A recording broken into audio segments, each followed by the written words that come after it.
این یکی از کارهاییه که تا بهش نیاز پیدا نکنی نمیفهمی چقدر مهمه. سلام بچه‌ها، خیلی خوش اومدید به یک ویدیو دیگه با من. امروز توی این ویدیو قراره شما مراحل گرفتن امضای الکترونیک رو ببینید در ارمنستان و من خودم هم به این امضا هیچ وقت احتیاج پیدا نکرده بودم. یعنی زمانی که ما اومدیم اینجا و کارت اقامت گرفتیم هنوز این امضا رایج نبود و حتی ما اصلا نمیدونستیم که باید این امضا رو بگیریم و اکثر کارهامون بدون امضای الکترونیکی انجام شد. ولی الان دیگه حتی برای حساب باز کردن بانک هم به این امضای الکترونیکی ما احتیاج داریم. برای همین امروز قراره با هم دیگه بریم که امضای الکترونیک بگیریم. پس با من توی این مسیر همراه باشید. این قسمت از ویدیو قرار بود جزء همون من دارم یک ویدیو میگیرم از مراحل باز کردن حساب بانکی دلاری، چون که همونطور که شاید خیلی هاتون بدونید حساب دلاری اینجا باز نمیکنن برای ایرانی ها و خیلی شرط سختی داره. من حتی یه بانکم قبلا اقدام کردم و ریجکت شدم متاسفانه برای حساب دلاری، ولی الان دارم دوباره توی مراحلش قرار میگیرم و اولین مرحله‌ای که باید برای حساب بانکی دلاری داشته باشی همین امضای الکترونیکی که امروز قراره با هم دیگه بریم بگیریمش و همین دیگه. خب برای ابتدای کار ما باید بریم اپراتور سیم کارتی که خریدیم، سیم کارتی که به اسممونه در ارمنستان.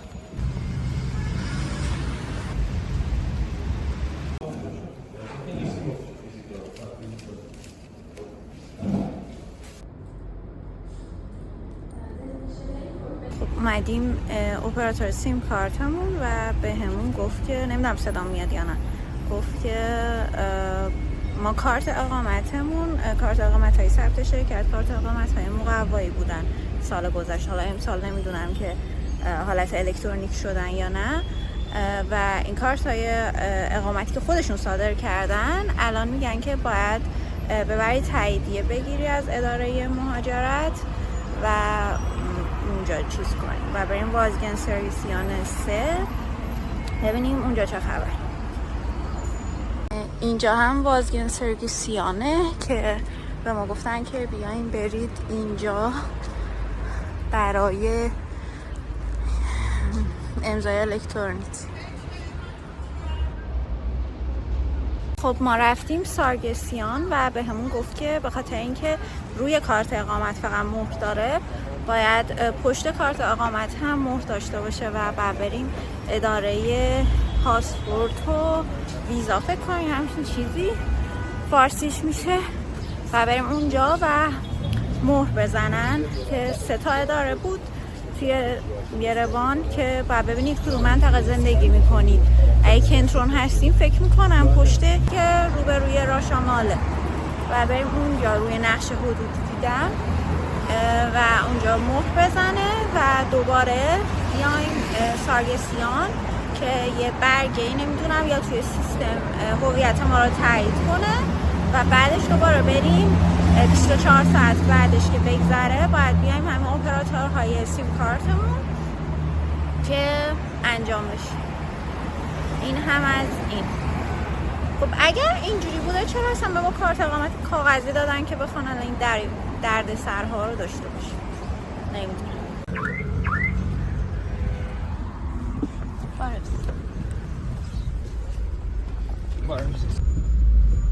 این لوکیشنی که باید بریم اینجا باید بریم توی خیابون چارنس میشه.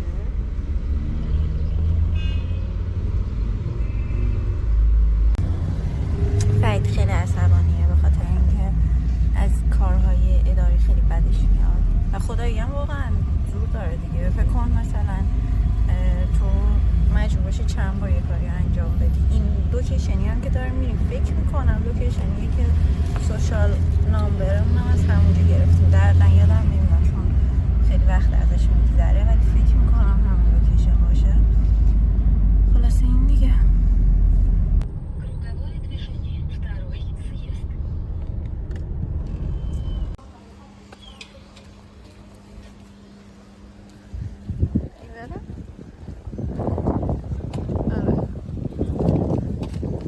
ما اومدیم ولی گفتن که باید نوبت بگیریم و این همون قضیه گرانسوم آدرس، اگر درست بگم، اگر اشتباه میگم لطفا اصلاحش کنید.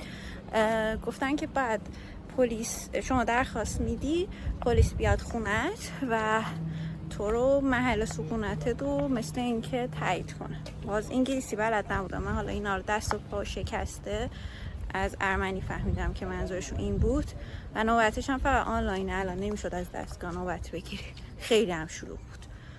خلاصه هیچی دیگه، بعد برم سایتش رو پیدا کنم که بتونم نوبت بگیرم، که نوبت بگیریم. و من نمیدونم، حالا اینو شنیدم که این همین گرانسوم آدرسه جوریه که شب مدارک تو رو ازت بگیرن و زمانی که میان خونت وقتی تایید کنن مدارک رو بهت میده. حالا نمیدونم این چقدر درسته یا نه، از چند تا ایرانی شنیدم این قضیه.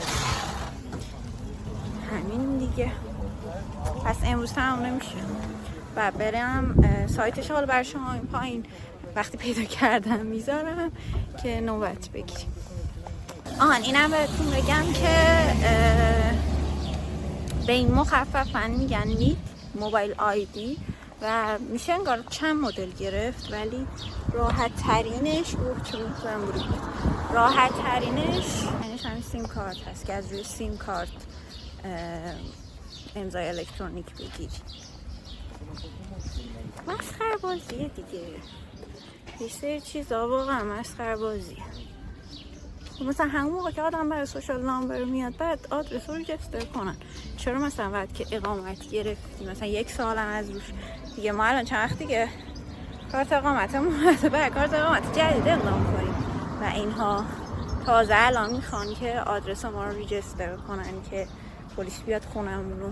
این حرف نمیدونم، این هم از سختی های مهاجرت. آدرس اونجا دقیقا میخوره ته ورنیساژ، از اون خیابونه که ما اومدیم، اون خیابونه اونجا دقیقا میخوره. افتادم ته ورنیساژ. اگر کنترل زندگی میکنین باید بیاین این آدرس و همون جایی هم بود که دقیقا سوشیال کارت ما گرفتیم، ولی حتما باید نوبت بگیرید.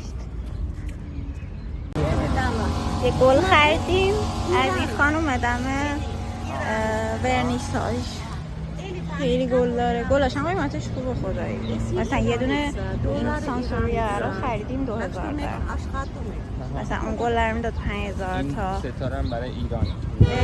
اونا زامپور، اونا چنده؟ اون گلا سرانیس این نه الگوازا؟ نه اون برگنده. فیکوس چند؟ 5000 درهم. مرسی شد بده من منفرد بگیرم. پولشو دادی؟ آره نفر کن پول ندی رو بگیر. این گله رو خریدم دمه دقیقا ورنیساژ. حالا اگه گل خواستید میتونید بیاید بگیرید، قیمتش از همه جا ارزون تر. کتوسا که تو دوست داشتی 5000 تا از ایرانه؟ گفت مال ایرانه، اون اول مال ایران بود، اون یارو هم که برگی هم بود مال ایران بود. اون پتوسا خیلی فیکوسا خیلی قشنگ، پتوس که داریم تو خونه، فیکوسا خیلی قشنگن ولی مشکلشون اینه که مایه دور خرابشون کرده.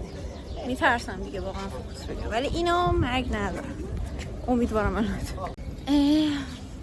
ما همیشه برای گلدونه همون که قدیم داشتیم اسم میذاشتیم و دقیقا یه دونه این مثل این گلا داشتیم زمانی که اصفهان بودیم با هم دیگه داشتیم و اسمش سانی بود، ولی اسم یکی داووده. الان به نتیجه رسیدیم که اسم نذاریم داوود.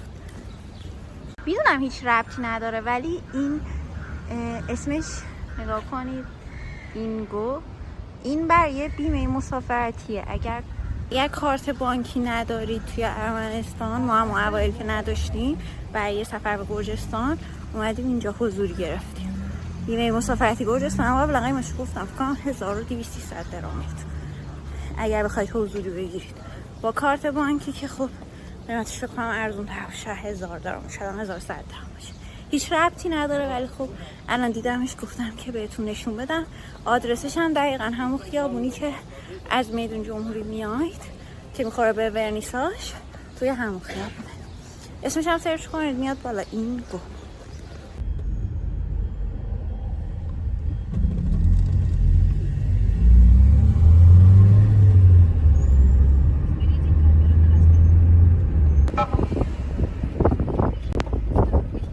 سلام، از روزه نمیدونم چندم، کنم 2 هفته یا 10 روز طول کشید که نوبتمون برسه که امروز بیایم دوباره همون جایی که قبلا اومدیم ببینیم چی میشه. آقا ما رفتیم، مدارکی که میخواست فقط پاسپورت رو میخواست با کارت اقامت و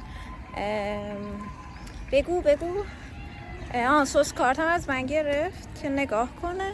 خیلی هم طول میکشید، البته بستگی داره. اون باجایی که من افتادم خانم هم خیلی بد اخلاق بود. آره فرید میگه دیوونه، خیلی بد بود خیلی. و خب انگلیسی همینا صحبت نمیکنم، فقط باید به ارمنی باشون حرف بزنی. بعد یه مشکلی که خونه ما داره، خونه ما سر خیابونه. خب بعد مثلا شماره نداره آپارتمانمون و اینا نمیفهمن. هر بار حالا چه اینجا قبلا اومدیم چه برای یه کاری دیگه هم بود که همه آدرسمون رو نمیفهمیدن، اعصابمون خورد شد. لازم خونگی. آها لازم خونگی هم که رفته بودیم بخریم، میخواستم برام ارسال کنن، باز همین مشکل خوردیم. هر چقدر اینا توضیح میدی نمیفهمن که آپارتمان ما شماره نداره، همون پلاکمون آپارتمانمون. خلاصه اینش خیلی مکافات بود، واقعا اذیت کننده بود. الان مدارکمون رو کارت اقامتمون از ما گرفت. 1100 درام پرداخت کردیم، 1100 درام نفری پرداخت کردیم و شماره تلفنمون هم دادیم که پلیس دیگه به ما زنگ بزنه. پلیس زنگ میزنه و حالا یا میاد خونمون یا که تلفنی شاید اطلاعات ازمون بگیره دیگه، بستگی داره که چیکار کنن. این از این بود. فکر کنم 10-15 روز هم طول کشید از روزی که نوبت گرفتیم. حالا نمیدونم پلیس چقدر طول میکشه که بیاد خونه و هویت ما و آدرس ما رو تایید کنه دیگه. همین دیگه، میریم تا روزی که بیان برای بازدید خونم. بعد اون نوبت هایی که از سایت میگیرید، وقتی میایید باید بزنید توی دستگاه کدشو، ولی 1 روز قبل از اومدنتون نوبت صادر میکنه. مثلا ما زودتر رسیده بودیم، نوبت صادر نکرد تا زمانی که 1 روز قبلش بشه. همین دیگه. خلاصه که خیلی مسخره است، واقعا مسخره است. میدونم نباید من الکی قور بزنم، ولی واقعا مسخره است اینا رو. یعنی بعد همون موقع اقامت همین کار رو بکنن، چرا بعدش مثلا تازه بعد از 1 سال و خورده ای اینا بخوان این کار رو بکنن. من رسیدم خونه و متوجه شدم که آبمون دوباره قطع شده. گفتم اینو بهتون بگم، شاید بخواید اینجا زندگی کنید اینا رو هم بدونید که اینجا آب و برق قطع میشه و حتی توی منطقه مرکز هم که الان ما هستیم که میگن تازه قطعی آب و برق خیلی کمه. حالا برق واقعا کمه خدایی، مثلا هر شاید 5-6 ماه یه بار قطع بشه، ولی آب ما تقریبا بهتون واقعیتشو بگم 2 ماه یه بار آب ما قطع میشه. مثلا دیشب کلن از ساعت 8 شب قطع شد تا ساعت 11:30 شب بود آب اومد و دوباره الان اومدم خونه ساعت 12 ظهر و آب قطع. احتمالاً شاید تا 6 عصر، شاید هم تا 12 شب آب نداشته باشیم. این مشکلات هم داره دیگه. بعد مثلا مناطق دیگه خیلی این قطعی آب و برق بیشتره، یعنی ممکنه مثلا توی هفته تو چندین بار آب و برقت قطع بشه. مثلا دافتاشون دوستای ما میشینن، خیلی گفتن زیاد قطع میشه. من امروز قرار بود که گلدون این داوود عوض کنم که 2 هفته تقریبا پیش خریدیم، ولی خب الان آب نیست، نمیدونم. بعد گلدونم براش نخریدم، یه دونه از اینا خریده بودیم برای اینکه فرید گوجه بکاره.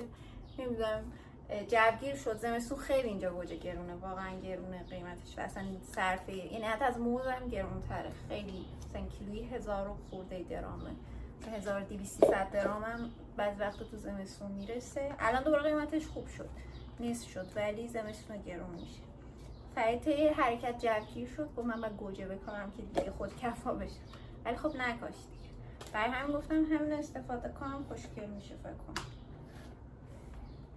نظرتون چیه؟ خوبه دیگه. دوست داشتم که مثلا گلدون پلاستیکی دوست ندارم، خب اصلا دوست ندارم، ولی خب دیگه الان مجبورم دیگه. بالاخره شاید سال دیگه از خونه بخوایم جابجا بشیم، این گلدونا سبک‌تر و راحت‌تره، خطر شکستنش کمتر. برای همین از اینا استفاده میکنم. صبر کنم تا آب بیاد، چون اگر بخوام گلدونه این عوض کنم و هی دستمو بشورم و نمیشه بدون آب. صبر میکنم تا زمانی که آب بیاد. بعد من میخواستم امروز برم از این پایه ها بخرم برای فیلم گرفتن و حالا عکس گرفتن و اینها، ولی نرفتم بگیرم. خیلی هوا گرمه، خیلی گرمه. 26 درجه است، 26 درجه خیلی گرم. تا پریروز داشت بارون میومد، بارون خیلی شدید، ولی امروز دیگه خیلی گرم شده و آفتابم خیلی شدیده، خیلی هوا گرمه. دیگه نرفتم جایی بخرم. یعنی نمیدونم هم کجا بخرم. مثلا یه دونه موبایل فروشی دم چهارراه بود، رفتم، ولی قیمتش نمیدونم حالا قیمت درست چقدره.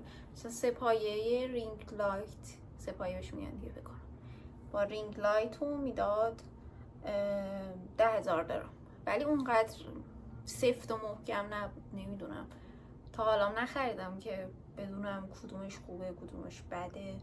مثلا با رینگ لایت آدم باید بگیره یا همون 3 پایه عادی بگیره. اصولا گوشی رو من برای خودم یه حالت چیز طبقه‌ای ساختم، با جعبه دستمال کاغذی و اسفنج و اینا میذارم اونجا و تکیهش میدم. ولی خب بهتره که آدم مثلا 3 پایه داشته باشه، خب مسلما بهتره. همین دیگه. خیلی ویدیوی مسخره شد نه؟ قرار بود امضای الکترونیک ببینید و هر چیزی دیدین جز امضای الکترونیک. حالا باید صبر کنیم ببینیم آقا پلیس کی میاد دیگه. هر موقع پلیس بیاد گفت که یکی میگفت که وقتی بیان باید زنگ بزنن به صاحبخونه شما رو تایید کنم، و الان صاحبخونه ما خارج از کشوره. بهش زنگ زدین، گفت من این ارمنستان نیستم، الان نمیدونم قضیه چطور پیش میره. بذار اینو براتون تعریف کنم، خیلی اطلاعات به درد نخوریه ولی خوب براتون میگم. صاحبخونه ما ارمنیان، یعنی پدر مادر ارمنیان. خود آقا هم که مثلا با ما ارتباط داره، چون ما با پدر مادر که نمیتونیم ارتباط بگیریم به خاطر اینکه زبان ارمنی بلد نیستیم، اونجوری با پسرشون مثلا ارتباط داریم. مثلا اوایل پسرشون هر ماه، اینجا راستی یه چیزی خیلی جالبه، هر ماه میان خونه رو چک میکنن. اوایل اینجوری بود برای ما، ولی بعد از یه مدت دیگه اعتماد کامل انگار پیدا کرد، نمیاد چک کنه، فقط مثلا پول اجاره رو که میزنیم به حسابش که تمام میشه. ارتباط ما در همین حده که پیام میده میگه قبضتون انقدر اومده، ارتباط ما در همین حده. ولی مثل اینکه اکثر صاحبخونه‌های ارمنی هر ماه میان سر میزنن به خونه و حالا اجاره رو یا دستی میگیرن از طرف، یا نمیدونم به خاطر چی، احتمالاً میان خونه رو چک میکنن. همین صاحبخونه ما هم اوایل مثلا میومد 1-2 ماه اول فکر کنم اومد، 2 ماه یا 3 ماه اومد، ولی بعدش که دید دیگه مثلا دیگه ما میزنیم به کارتش، دیگه علاقه ای نداشت که مثلا بیاد. داشتم راستی اینو میگفتم، صاحبخونه ما خودش که پدر مادر که ارمنیان، هیچ خیلی هم آدمای خوبی ان، خودش هم ازدواج کرد با یه چینی، خیلی عجیب و غریبه، ازدواج کرد با یه چینی و مثلا بچه‌هاشون همشون میکس ارمنی چینی ان. انقدر بامزه بچه‌هاشون، ندیدمشون عکسشون. وقتی میاد اینجا خب ببین وقتی میاد دیگه خب مثلا ما حرفی نداریم، مثلا اون اوایل که بزنیم، حالا الان هیچ حرفی نداریم بزنیم، یا راجع به سیاست‌های بین ارمنستان و کشورهای دیگه صحبت میکنه، یا راجع به بچه‌هاش صحبت میکنه که تک تک عکس بچه‌هاشو میبینه، این چقدر کیوته، این داره این کار میکنه، این داره این کار میکنه، خانمم این کار میکنه و خیلی خوش صحبته حساب کنم، خیلی خوش صحبته واقعا، رها نمیکنه ما رو هر موقع میاد. آره دیگه الان گفت خارج از کشوره و نمیدونم که چطوری پلیس میتونه این قضیه رو تایید کنه که مثلا ما اینجا زندگی میکنیم. و نمیدونم اصلا من مثلا اون وان کنم مثلا پلیس که اومد بگم مثلا ما 1 سال خورده اینجا زندگی میکنیم، یا مثلا فقط همین قرارداد جدید رو بهش نشون بدم، یا کلا اشاره ای نکنم و قرارداد جدید رو فقط نشون بدم. نمیدونم. حالا پلیس اومد بهتون میگم دیگه چی گفتیم دیگه، اون فقط انگلیسی بلد باشه بتونیم ارتباط بگیریم. امروز که خانمی خیلی بد اخلاق بود، خیلی بد.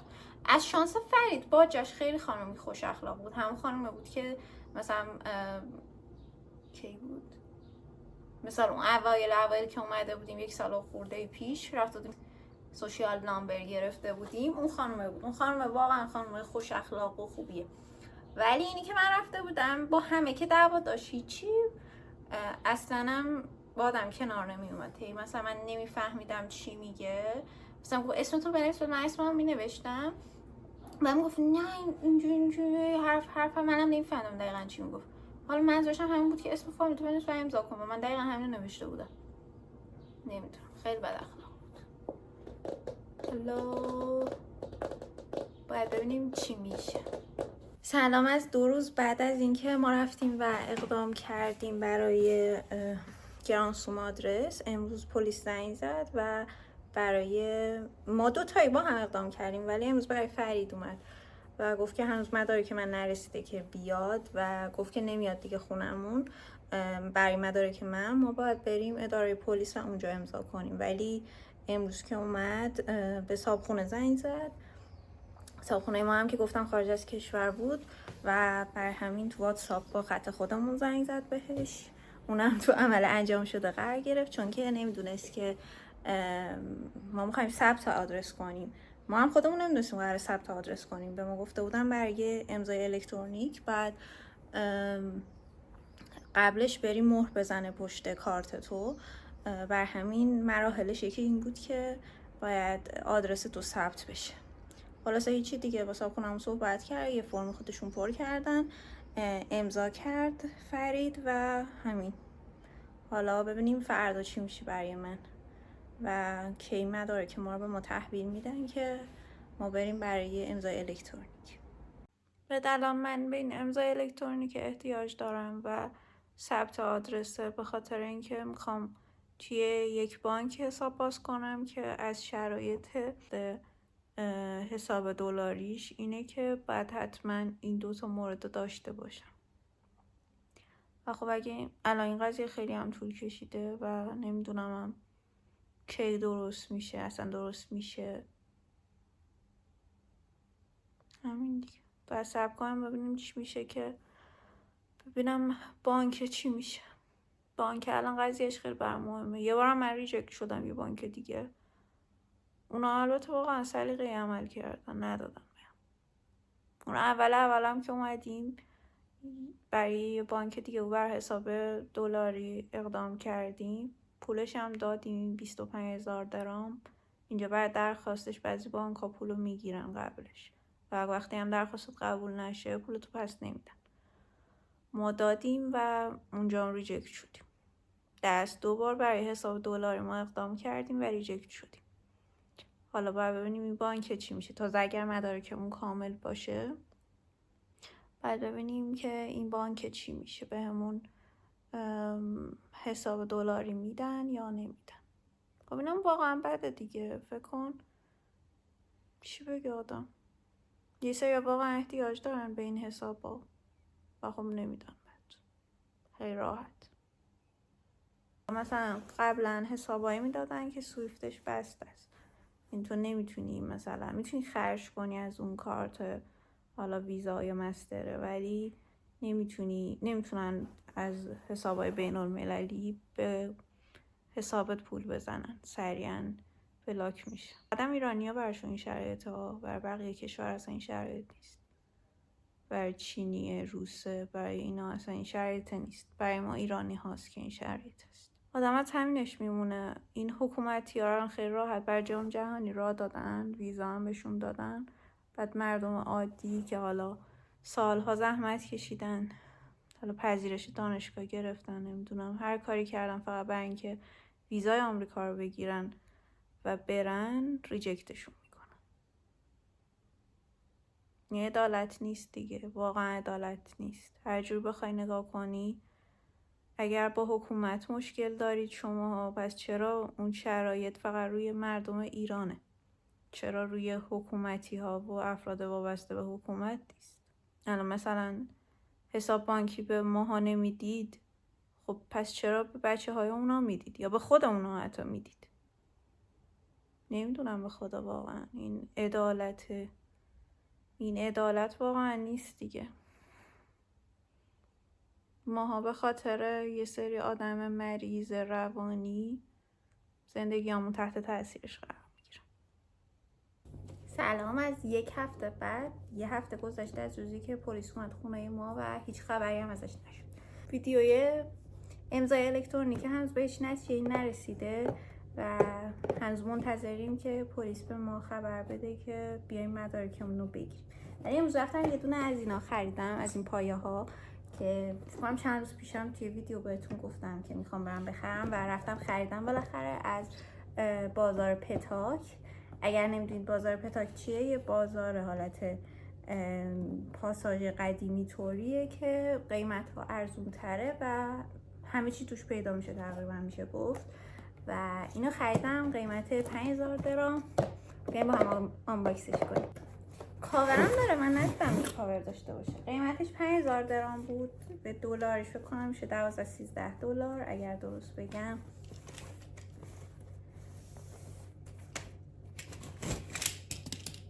این چیه؟ من یاد نگرفتم این چطوریه ولی درست دارم؟ اینش باید باز باشه. همینقدر بود؟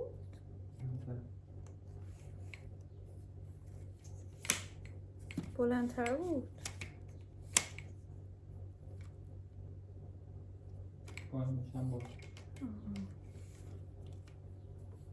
وایسین من اینو باز کنم. اینم از این شکلیه. خیلی هنوز یاد نگرفتم، نمیدونم حالا اینم درست وصل کردیم یا نه، نمیدونم البته درسته یا نه دیگه، ولی خب باحاله. بذاریم وصلتون کنم. خب این بیشترین ارتفاعشه. خیلی جالب. شما الان میتونید جاهایی از خونه ما رو که قبلا نمیشد ببینید الان ببینید دیگه. آره دیگه، چون من همیشه باید میذاشتم یا لب پنجره یا روی میز میذاشتم، یک جایی رو باید حتما تکیه گاه قرار میدادم. ولی خب الان میتونید شما اینجا رو ببینید. خیلی وسیله خوبیه واقعا، راضیم از خریدش. میخواستم نورم بخرم ولی نخریدم دیگه. فعلا نورش فکر کنم اوکیه. از نور ویدیوها راضی هستید یا به نظرتون نورش کمه؟ من حس کنم اوکیه ولی خب نمیدونم، نظرتون رو بهم بگید. سلام از فردای ویدیوی قبل. این ویدیو خیلی طولانی شد و امروز 8 روز شد که پلیس هنوز هیچ خبری به ما نداده. کارت اقامتمون دستشه و باهاشم که پریروز تماس گرفتیم گفته که باید صبر کنید تا اداره مهاجرت با شما تماس بگیره که بیاین مدارکتون رو بگیرید. و فعلا این قضیه امضای الکترونیک و ثبت آدرس یا همون گرانسون آدرس اگر درست بگم، فعلا هیچی مشخص نیست و این ویدیو هم خیلی دیگه طولانی شده. نمیدونم که ادامهش بدم صبر کنم ببینم چی میشه یا بذارمش، ولی خب خیلی بیش از اندازه طولانی شده. چه بارونی هم میاد، بذاریم بهتون نشون بدم.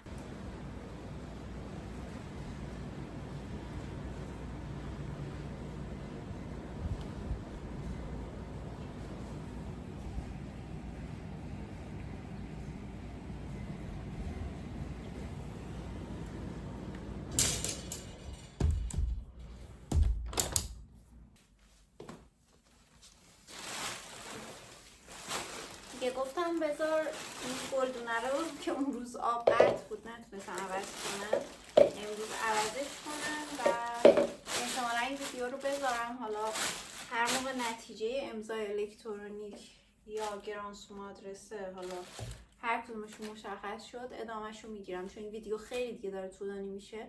من هم خیلی آدم دل کوچیکی هستم، توی بقیه زمینه ها دل کوچیک نیستم، ولی توی این زمینه خیلی دل کوچیک شدم و احساس کنم تمام فکرم درگیر اینه که پس این ویدیو کی تموم میشه که بذارم. و حالا اصلا علاوه بر ویدیو بیشتر نگرانیم به خاطر اینه که من میخواستم برای حساب بانکی اقدام کنم و این امضای الکترونیکی خیلی مهمه برای حساب بانکی دلاری و خیلی این قضیه طولانی مدت شده، نمیدونم من باید چیکار کنم. خلاصه همین دیگه.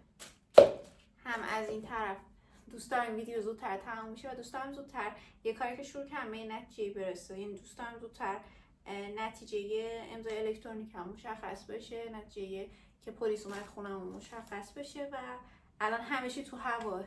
واسه همین تمام کاری که از دستم برمیاد اینه که این گلدونش رو حداقل عوض کنم، یه کاری رو تموم کنم.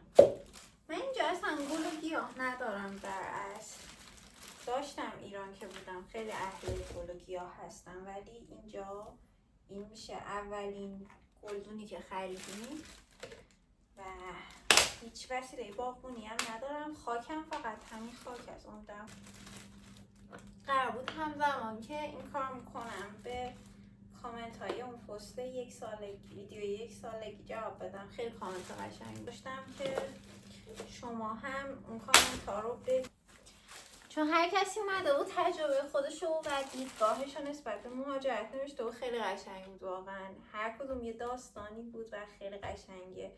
دوست دارم یه ویدیو بگیرم و کامنت ها رو با هم دیگه بخونیم، چون واقعا قشنگه. من که خودم خیلی لذت بردم از اون ویدیو و از دیدگاه مردم، چون خیلی واقعا جالب بود واسم که دیدگاه ها متفاوته.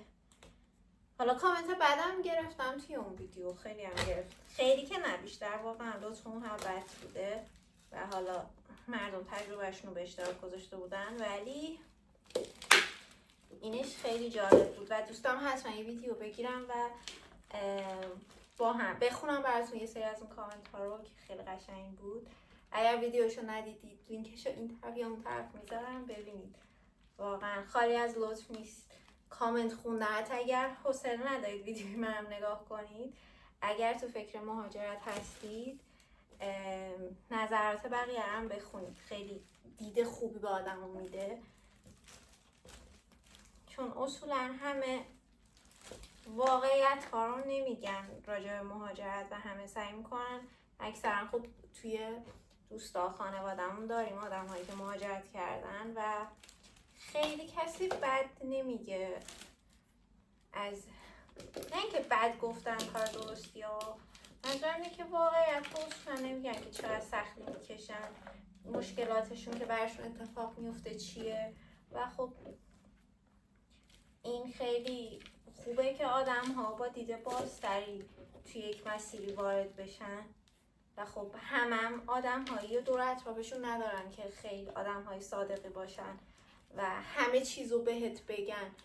یکی برام یه کامنتی گذاشته بود، حالا توی اون ویدیو حتما این کامنت رو میخونم، الان دقیق یادم نمیاد چی نوشته بود، ولی نوشته بود که تو خیلی مثبت به این قضیه نگاه کردی و کافی بود که یکم پرس‌وجو کنی. و حالا نمیدونم شاید آدم‌های اطراف شما خیلی آدم‌های صادقی هستن که واقعیت ها رو میگن، ولی اکثر آدم‌هایی که دور اطراف من بودن امیدوارم کرم نداشته باشه. من از کرم خیلی میترسم. آره آدم‌های دور اطراف من خیلی آدم‌های صادقی نیستن و نه اینکه بد باشن ها، نمیگن واقعیت قضیه رو نمیگن که مثلا پاره میشن تا به یه چیزی برسن، فقط میگن خوبی ها رو میگن، یعنی آقا شرایط ما اینجوریه شرایط ما اونجوریه. هستن آدم های خونه رو گند زدم توش، هستن آدم هایی هم که واقعیت رو بگن و خب خیلی درصد پایینیه. این گل نمیشه.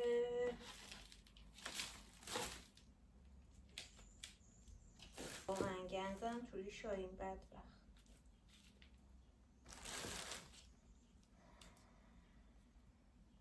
خاکش هم گذاشته بودم چند وقت چیز بشه، آب نداده بودم که خشک باشه، ولی خشک نبود. الان این خونه واقعا جور بردی بشه تو این گندی که زدم.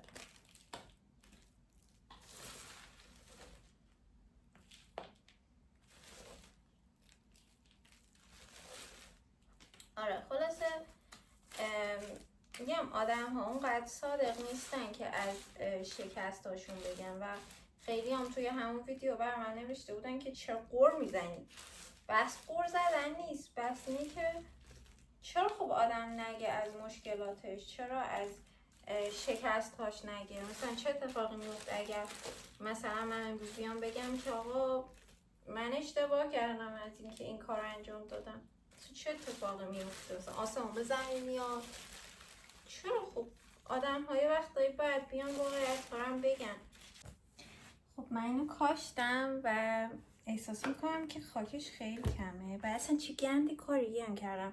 این گلدون سوراخ نبود تهش، بعد وقتی کاشتم تمام شد آب که ریختم آب نمیاد ازش بیرون و متوجه شدم که سوراخ نشد. اصلا احساس میکنم این میمیره ولی بعد برش خاک بگیرم بریزم دور اینجاش. خیلی اذیت شد، ریشه هاشم همش نابود شد. خلاصه اون دم زنده بمونه، حیف. خوشگلم هست بچم. دیگه چی میخواستم بهتون بگم؟ آره دیگه احتمالا این ویدیو رو اینجا تمام کنم و حالا نتیجهشو صبر میکنم دیگه. هر موقع پلیس حالا یا اداره مهاجرت با ما تماس گرفت و خیلی من استرس داره چون ما اقامتمونه و الان این وضعیت قشنگ نیست که کارت اقامتمون دست این هاست، اصلا کی به همون میدن. همه چی خیلی پیچ در پیچ شده برای ما. شما اگه امضای الکترونیک خواستید بگیرید زودتر اقدام کنید که نذارید دقیقه 90 انجام بدید مثل ما که کارتون به هم دیگه پیچ بخوره. خلاصه مرسی که این ویدیو رو تماشا کردید. حالا نتیجه امضای الکترونیک رو بالاخره وقتی مشخص بشه، چون خیلی تایم طولانی گذشته، بکنم نزدیک 2-3 هفته‌ای هست که حتی شاید بیشتر که ما درگیر این قضیه هستیم، بهتون میگم چی شد دیگه. اگر خدا بخواد و مشخص بشه که ما باید چی کار کنیم و کی بهمون زنگ میزنن، بهتون میگم نتیجه دیگه. مرسی که این ویدیو رو تماشا کردید و اگر شما موفق شدین و امضای الکترونیک بگین لطفا تجربتون رو بگید. شاید به کار من و شاید خیلی دیگه که توی این پروسه زیاد موفق نبودنم بخوره. و اگر این ویدیو براتون مفید بود که زیادم اطلاعات خاصی توی این ویدیو ببینید. مثلا من اینو بگم ته ویدیو، من خب مشاور مهاجرتی که نیستم که، من مثل شما یادم عادیم که فقط دارم یه پروسه‌ای رو میرم. حالا به خاطر اینکه شاید به درد یه سری آدم ها بخوره این پروسه رو به اشتراک میذارم و من هم با آزمون و خطا در اصل داریم جلو میریم و ادعایی هم ندارم خدایی که بخوام بیام به شما بگم که من کارم اینه و بخوام به شما مشاوره بدم. نه، اگر سوالی چیزی دارید که از دست من کاری برمیاد هم بگید، خوشحال میشم بتونم کمک کنم. ولی واقعیتش اینه که من هم با شما هیچ فرقی ندارم، اطلاعات من هم محدوده. حالا توی یه سری مسائل شاید یه ذره اطلاعات، یه ذره تجربه بیشتر باشه به خاطر اینکه خودم اون مسیر رو گذروندم، ولی این باعث نمیشه که من شما بعضی وقتا من رو مثل یه وکیل مهاجرتی می‌بینید. به خدا من اصلا اونقدر اطلاعاتی ندارم.